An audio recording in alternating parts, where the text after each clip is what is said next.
apologize for the lack of content and communication the last couple of weeks. Basically, there were just a lot of life things that got in the way. And so, as of right now, I think I'm going to be pretty limited to about one video per week. So I'm going to shoot for Mondays still. And then as things kind of ease up for me, I'll ease my way back into the additional videos again. But just wanted to let you guys know that right off the bat, because I really do appreciate you guys leaving comments and wondering what happened to the videos. And I can't wait until we do have 1,000 subs, because at that point I'll at least be able to use the community tab to let you guys know what's going on. I've tried using our discussion board in the past, but honestly I'm not sure how many people actually see that. But in any case, thank you all for watching. I truly, truly appreciate your support. I read every comment, I see every like, and I appreciate it very much. You guys have stuck with me the last couple of months. I greatly appreciate it. However, this week, since we are going to be limited to one episode a week for probably the next month or so,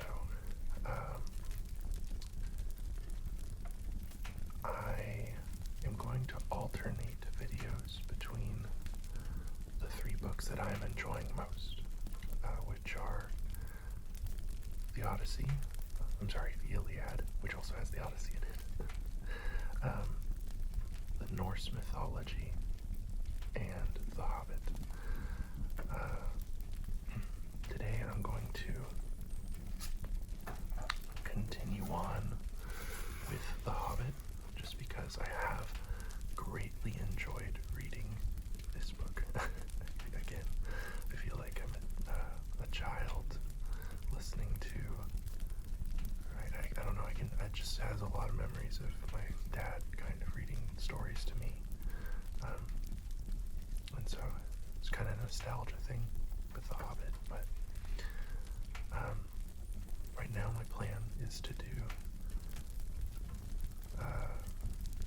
Norse mythology next Monday, and then the Odyssey the week after that, and we'll just kind of go in that rotation until I'm able to amp it up to 2 weeks, or 2 videos per week.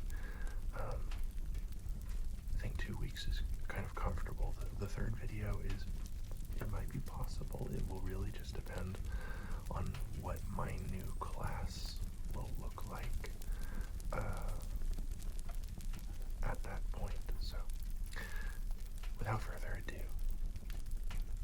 let's dive in to The Hobbit by J.R.R. Tolkien.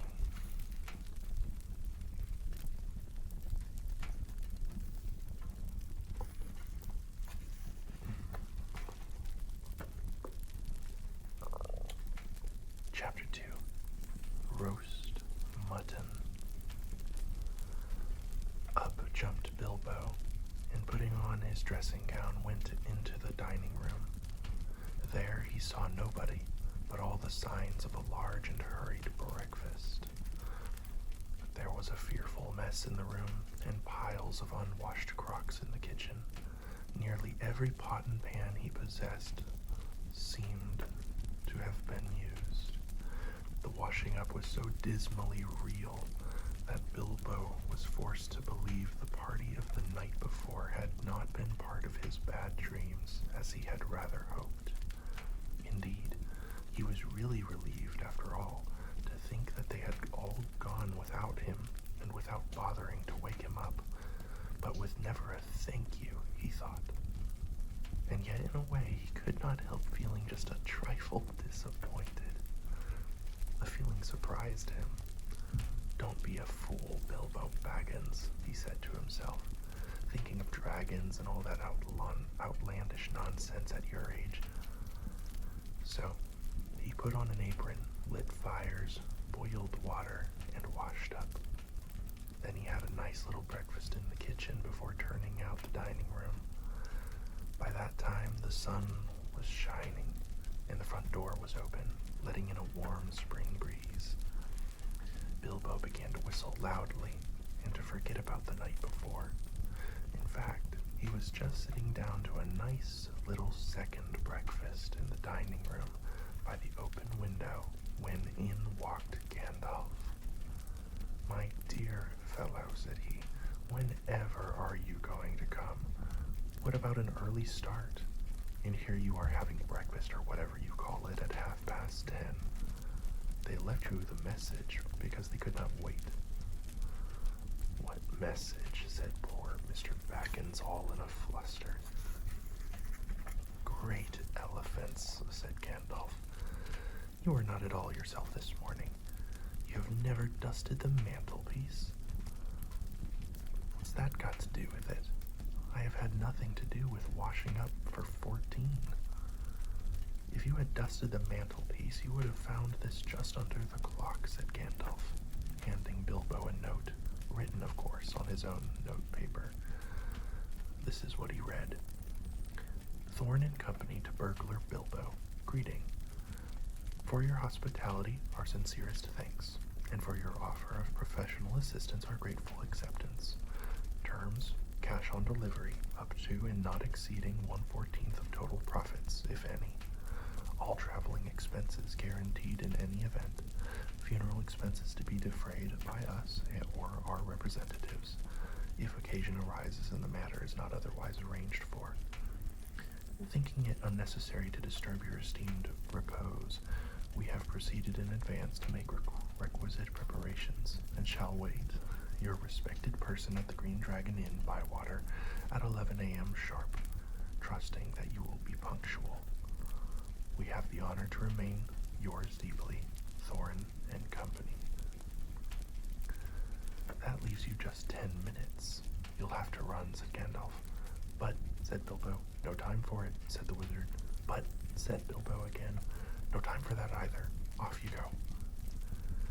To the end of his days, Bilbo could never remember how he found himself outside without a hat, a walking stick, or any money, or anything that he usually took when he went out, leaving his second breakfast half finished and quite unwashed up, pushing his keys into Gandalf's hands and running as fast as his furry feet could carry him down the lane past the great mill, across the water, and then on for a mile or more.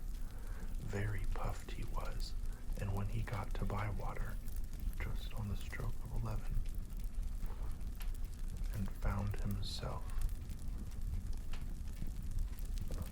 and found he had come without a pocket handkerchief. "Bravo," said Balin, who was standing at the inn door looking out for him. Just then all the others came round the corner of the road from the village.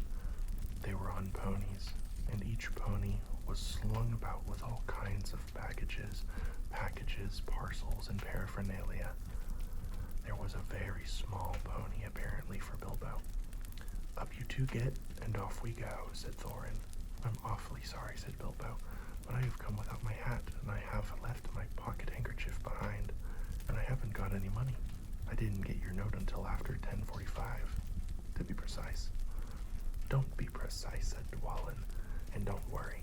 You will have to manage without pocket handkerchiefs and a good many other things before you get to the journey's end. As for a hat, I have got a spare hood and cloak in my luggage." That's how they all came to start, jogging off from the inn one fine morning just before May, on laden ponies, and Bilbo was wearing a dark green hood, a little weather-stained, and a dark green cloak borrowed from Dwalin. They were too large for him, and he looked rather comic. What his father Bungo would have thought of him, I daren't think. His only comfort was he couldn't be mistaken for a dwarf, as he had no beard. had not been riding very long when up came Gandalf, very splendid on a white horse. He had brought a lot of pocket handkerchiefs and Bilbo's pipe and tobacco. So after that, the party went along very merrily, and they told stories or sang songs as they rode forward all day, except, of course, when they stopped for meals. These didn't come quite as often as Bilbo would have liked, but still, he began to feel that adventures were not so bad after all. At first, they had passed through Hobbit lands, a wide, respectable country inhabited by decent folk, with good roads, an inn or two, and now and then a dwarf or a farmer ambling by on business. Then they came to lands where people spoke strangely and sang songs Bilbo had never heard before. Now they had gone on far into the lowlands, where there were no people left, no inns, and the roads grew steadily worse. Not far ahead were dreary hills, rising higher and higher, dark with trees. On some of them were old castles with an evil look, as if they had been built by wicked people. Everything seemed gloomy, for the weather that day had taken a nasty turn. Mostly it had been as good as May can be, even in merry tales, but now it was cold and wet. In the lone lands, they had been obliged to camp when they could, but at least it had been dry. To think it'll soon be June, grumbled Bilbo, as he splashed along behind the others in a very muddy track. It was after tea time. It was pouring with rain, and had been all day. His hood was dripping into his eyes. His cloak was full of water. The pony was tired and stumbled on stones. The others were too grumpy to talk.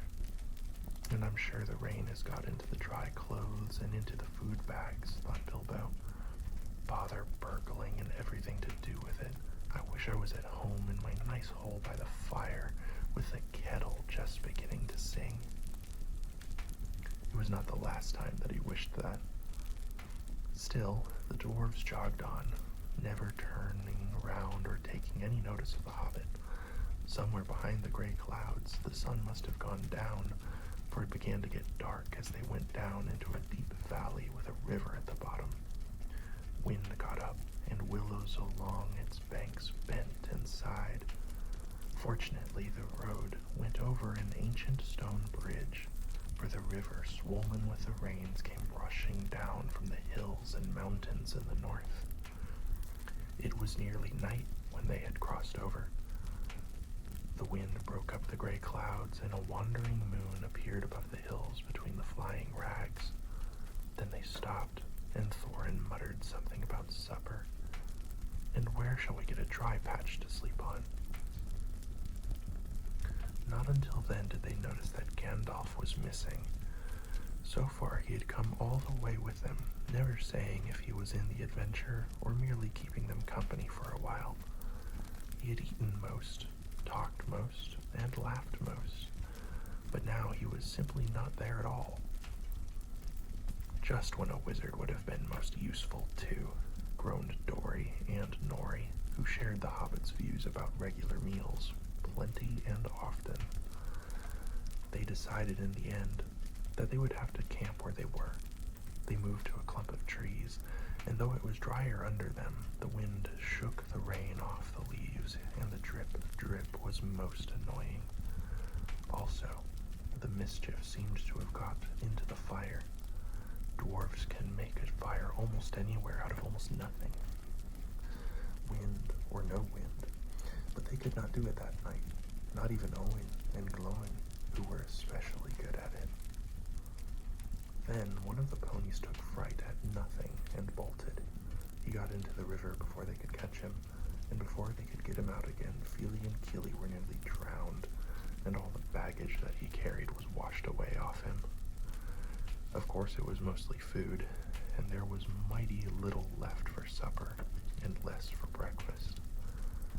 There they all sat, glum and wet and muttering, while Owen and Glowin went on trying to light the fire and quarreling about it.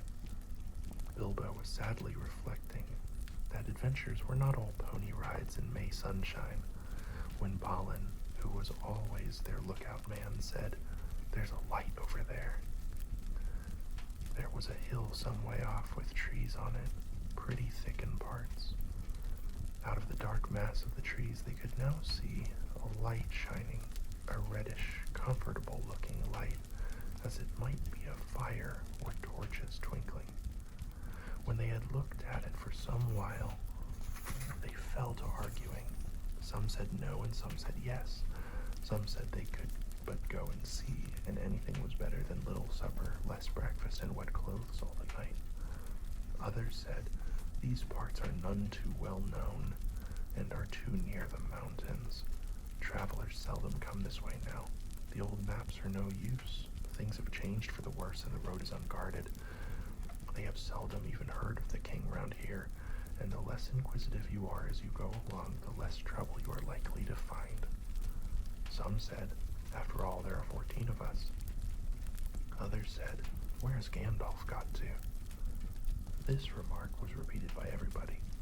Then the rain began to pour down worse than ever, and Owen and Glóin began to fight. That settled it. "After all, we have got a burglar with us," they said, and so they made off, leading their ponies with all due and proper caution in the direction of the light. They came to the hill and were soon in the wood. Up the hill they went, but there was no proper path to be seen, such as might lead to a house or a farm, and do what they could, they made a deal of rustling and crackling and creaking, and a good deal of grumbling and dratting as they went through the trees in the pitch dark. Suddenly, the red light shone out very bright through the tree trunks not far ahead. "Now it's the burglar's turn," they said, meaning Bilbo. "You must go on and find out all about that light, and what it is for, and if all is perfectly safe and canny," said Thorin to the Hobbit. "Now scuttle off, and come back quick if all is well. If not, come back if you can. If you can't, hoot twice like a barn owl, and once like a screech owl, and we will do what we can." Off Bilbo had to go, before he could explain that he could not hoot even like any kind of owl, any more than fly like a bat. But at any rate, hobbits can move quietly in woods, absolutely quietly.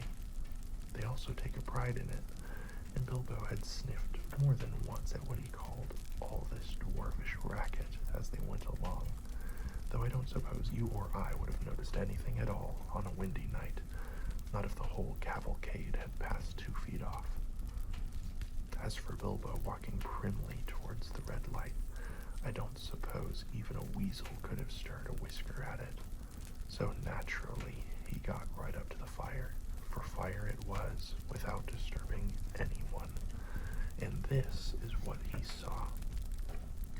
3 very large persons sitting round a very large fire of beech logs. They were toasting mutton on long spits of wood and licking the gravy off their fingers. There was a fine, toothsome smell. Also, there was a barrel of good drink at hand, and they were drinking out of jugs. But they were trolls. Obviously trolls. Even Bilbo, in spite of his sheltered life, could see that, from the great heavy faces of them, and their size, and the shape of their legs, not to mention their language, which was not drawing-room fashion at all. At all. Mutton yesterday, mutton today, and blimey if I don't look like mutton again tomorrow, said one of the trolls. Never a blinking bit of man-flesh have we had for long enough, said a second. What the hell William was a-thinking of to bring us into these parts at all beats me, and the drink running short, what's more, he said, jogging the elbow of William, who was taking a pull at his jug. William choked. "Shut your mouth," he said, as soon as he could. "You can't expect folk to stop here forever just to be et by you and Bert. You've et a village and a half between yer. since we come down from the mountains. How much more do you want? And time's been up our way when ye'd have said, thank you, Bill, for a nice bit of fat valley mutton like what this is. He took a big bite off a sheep's leg he was roasting and wiped his lips on his sleeve.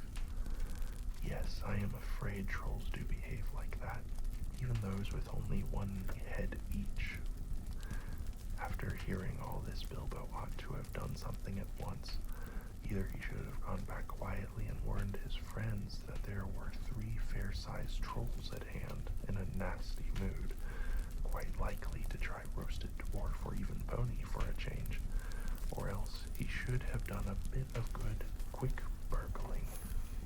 A really first-class and legendary burglar would at this point have picked the troll's pockets. It is nearly always worthwhile if you can manage it. Pinched the very mutton off the spits, purloined the beer, and walked off without their noticing him. Others, more practical, but with less professional pride, would perhaps have stuck a dagger into each of them before they observed it. Then the night could have been spent cheerily. Bilbo knew it. He had read of a good many things he had never seen or done. He was very much alarmed, as well as disgusted. He wished himself 100 miles away, and yet somehow, he could not go straight back to Thorin and company empty-handed. So he stood and hesitated in the shadows. Of the various burglarious, that's a great word, the various burglarious proceedings he had heard of picking the troll's pockets seemed the least difficult. So at last he crept behind a tree just behind William. Bert and Tom went off to the barrel.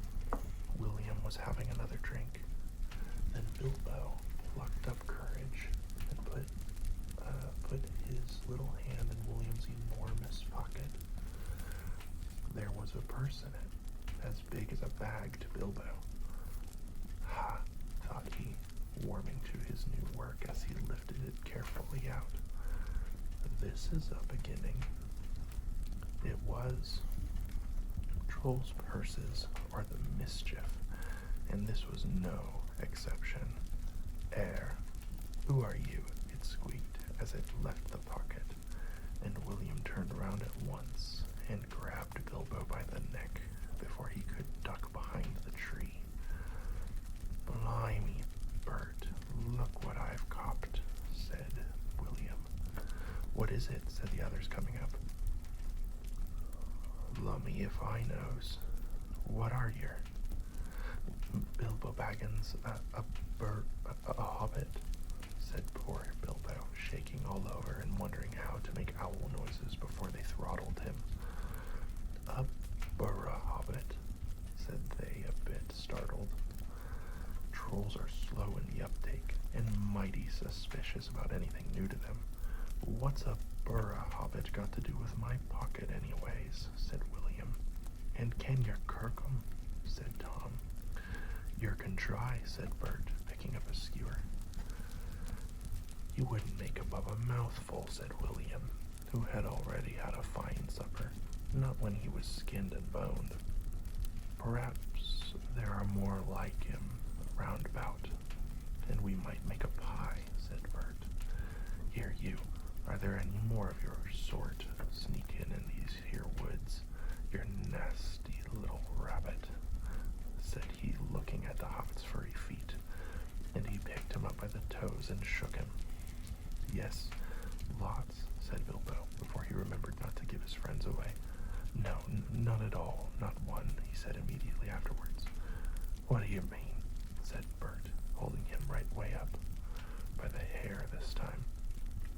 What I say, said Bilbo, gasping, and please don't cook me, kind sirs. I am a good cook myself, and cook better than I cook, if you see what I mean. I'll cook beautifully for you, a perfectly beautiful breakfast for you, if only you won't have me for supper. Poor little blighter, said William. He had already had a much as much supper as he could hold. Also, he had had lots of beer. Poor little blighter, let him go. Not till he says what he means by lots and none at all, said Bert. I don't want to have me throat cut in me sleep. Hold his toes in a fire till he talks. I won't have it, said William. I caught him anyway. You're a fat fool, William, said Bert, as I've said afore this evening. And you're a lout.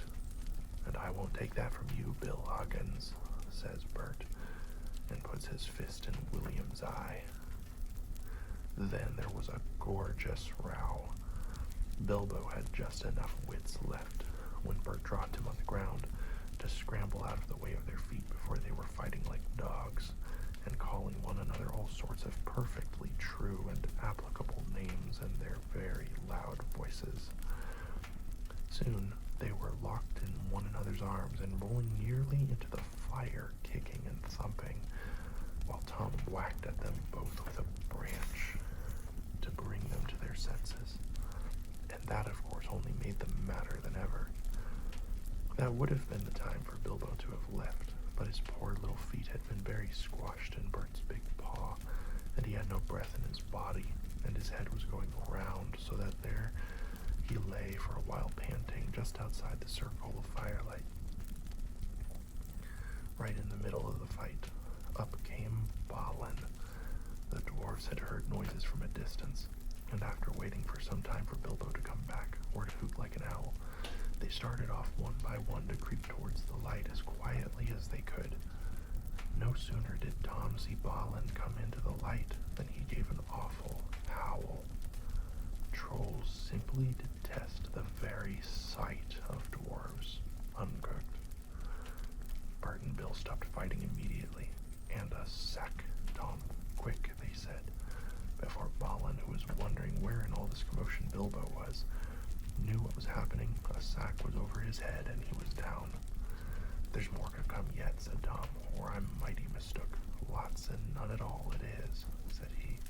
No burr hobbits, but lots of these here dwarves. Let's about the shape of it. I reckon you're right, said Bert, and we'd best get out of the light. And so they did, with sacks in their hands that they used for carrying off mutton and other plunder. They waded in the shadows, as each dwarf came up and looked at the fire and the spilled jugs and the gnawed mutton in surprise. Pop went a nasty smelly sack over his head, and he was down. Soon Dwalin lay by Balin, and Fili and Kili together, and Dory and Nori and Ori all in a heap, and Owen and Glowin and Biffer and Buffer and Bumper piled uncomfortably near the fire. That'll teach 'em, said Tom, for Biffer and Bumper had given a lot of trouble and fought like mad, as dwarves will when cornered. Thorin came last, and he was not caught unawares. But before we get to the next page, look at this. It's the trolls hiding in the dark over here behind the trees, waiting for the dwarfs, which I guess is down here, to come. Thorin was not caught unawares. He came expecting mischief, and didn't need to see his friend's legs sticking out of sacks to tell him that things were not all well. He stood outside in the shadow some way off and said, "What's all this trouble? Who has been knocking my people about?" "It's trolls," said Bilbo from behind a tree. They had forgotten all about him. "They're hiding in the bushes with sacks," said he. "Oh, are they?" said Thorin, and he jumped forward to the fire before they could leap on him. He caught up a big branch all on fire at one end, and Bert got that end in his eye before he could step aside. That put him out of the battle for a bit. Bilbo did his best. He caught hold of Tom's leg as well as he could. It was thick as a young tree trunk, but he was sent spinning up into the top of some bushes when Tom kicked the sparks up in Thorin's face. Tom got the branch in his teeth for that, and lost one of the front ones. It made him howl. "I can just at that moment, William came up behind and popped his sack right over Thorin's head and down to his toes. And so the fight ended. A nice pickle they were all in now, all neatly tied up in sacks with 3 angry trolls, and 2 with burns and bashes to remember, sitting by them, arguing whether they should roast them slowly or mince them fine and boil them, or just sit on them one by one and squash them into jelly. And Bilbo up in a bush, with his clothes and his skin torn, not daring to move for fear they should hear him. It was just then that Gandalf came back, but no one saw him. The trolls had just decided to roast the dwarves now and eat them later. That was Bert's idea, and after a lot of arguing, they had all agreed to it. No good roasting them now. It'd take all night, said a voice. Bert thought it was William's. Don't start the argument all over again, Bill, he said, or it will take all night. Who's arguing, said William, who thought it was Bert that had spoken. You are, said Bert. You're a liar, said William. And so the argument began all over again. In the end, they decided to mince them fine and boil them. So they got a great black pot and they took out their knives. No good boiling them. We ain't got no water, and it's a long way to the well and all, said a voice. Bert and William thought it was Tom's. Shut up, said they, or we'll never have done, and you can fetch the water yourself if you say any more. Shut up yourself, said Tom, who thought it was William's voice. Who's arguing but you, I'd like to know. You're a booby, said William. Booby yourself, said Tom. And so the argument began all over again, and went on hotter than ever, until at last they decided to sit on the sacks one by one and squash them, and boil them next time. Who shall we sit on first, said the voice. Better sit on the last fellow first, said Bert, whose eye had been damaged by Thorin. He thought Tom was talking. Don't talk to yourself, said Tom, but if you wants to sit on the last one, sit on him. Which is he? The one with the yellow stockings, said Bert. Nonsense, the one with the gray stockings, said a voice like William's. I made sure it was yellow, said Bert. Yellow it was, said William. Then what did you say it was gray for, said Bert. I never did, Tom said that. That I never did, said Tom, it was you. 2 to 1, so shut your mouth, said Bert. Who are you talking to, said William. Now stop it, said Tom and Bert together. The night's getting on and dawn comes early. Let's get on with it. Dawn take you all, and be stoned to you, said a voice that sounded like William's, but it wasn't.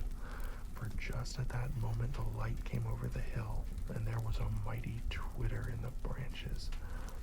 William never spoke, for he stood turned to stone as he stooped, and Bert and Tom were stuck like rocks as they looked at him. And there they stand to this day, all alone unless the birds perch on them. For trolls, as you probably know, must be underground before dawn, or they go back to the stuff of the mountains they are made of, and never move again. That is what had happened to Bert and Tom and William. Excellent, said Gandalf as he stepped from behind a tree and helped Bilbo to climb down out of a thorn bush. Then Bilbo understood. It was the wizard's voice that had kept the trolls bickering and quarreling until the light came and made an end of them. The next thing was to untie the sacks and let out the dwarves. They were nearly suffocated and very annoyed. They had not at all enjoyed lying there listening to the trolls making plans for roasting them and squashing them and mincing them. They had to hear Bilbo's account of what had happened to him twice over, but they were satisfied. Silly time to go practicing pinching and pocket picking, said Bomber, when what we wanted was fire and food.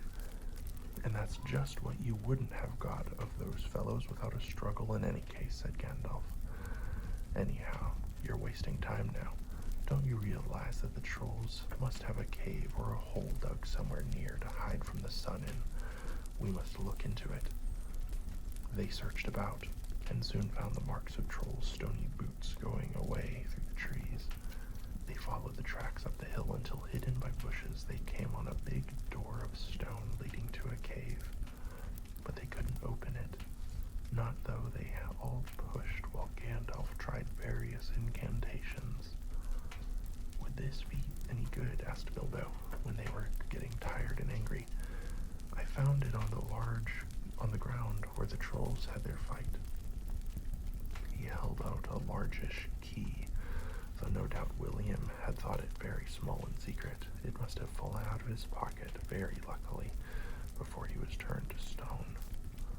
Why on earth didn't you mention it before? They cried. Gandalf grabbed it and fitted it into the keyhole. Then the stone door swung back with one big push, and they all went inside. There were bones on the floor, and a nasty smell was in the air, but there was a good deal of food jumbled carelessly on shelves and on the ground among an untidy litter of plunder, of all sorts, from brass buttons to pots full of gold coins standing in a corner. There were lots of clothes, too, hanging on the walls, too small for the trolls. I'm afraid they belonged to victims. And among them were several swords of various makes, shapes, and sizes. Two caught their eyes particularly because of their beautiful scabbards and jeweled hilts. Gandalf and Thorin each took one of these, and Bilbo took a knife in a leather sheath. It would have made only a tiny pocket knife for a troll, but it was as good as a short sword for the hobbit. These look like good blades, said the wizard, half drawing them and looking at them curiously. They were not made by any troll, nor by any smith among men in these parts and days. But when we can read the runes on them, we shall know more about them. Let's get out of this horrible smell, said Fili. So they carried out the pots of coins and such food as was untouched and looked fit to eat. Also 1 barrel of ale, which was still full. By that time they felt like breakfast, and being very hungry, they did not turn their noses up at what they had got from the troll's larder. Their own provisions were very scanty. Now they had bread and cheese and plenty of ale, and bacon to toast in the embers of the fire.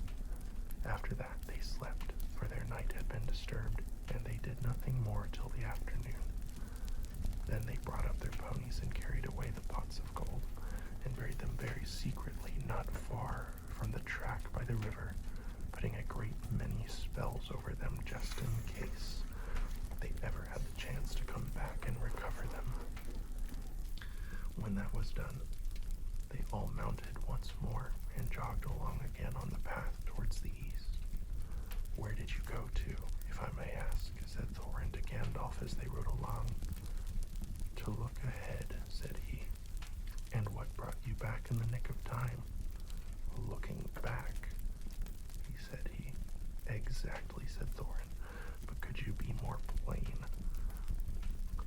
I went on to spy out our road. It will soon become dangerous and difficult. Also, I was anxious about replenishing our small stock of provisions.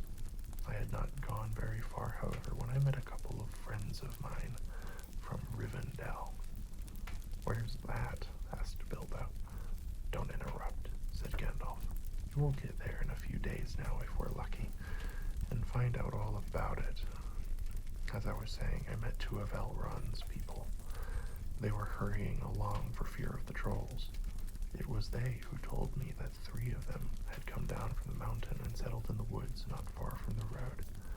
They had frightened everyone away from the district, and they waylaid strangers. I immediately had a feeling that I was wanted back. Looking behind, I saw a fire in the distance and made for it. So now you know. Please be more careful next time, or we shall never get anywhere. Thank you, said Thorin. And that is the end